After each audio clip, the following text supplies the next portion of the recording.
আমাদের shooting time. ওই Danny বাবা, এদিকে আসেন।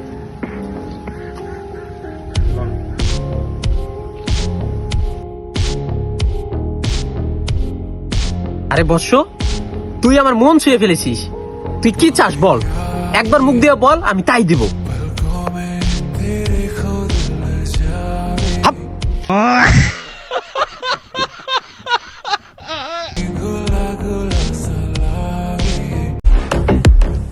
বাপরে! ওই ড্যানি বাবা, এদিকে আসেন। छोटा सा मेरा जान। আরে বৎস, তুই আমার মন ছুঁয়ে ফেলেছিস। তুই কি চাস বল, একবার মুখ দিয়ে বল, আমি তাই দিব। ড্যানি বাবা, তেমন কিছু তো চাই না, 500 টাকা দেন।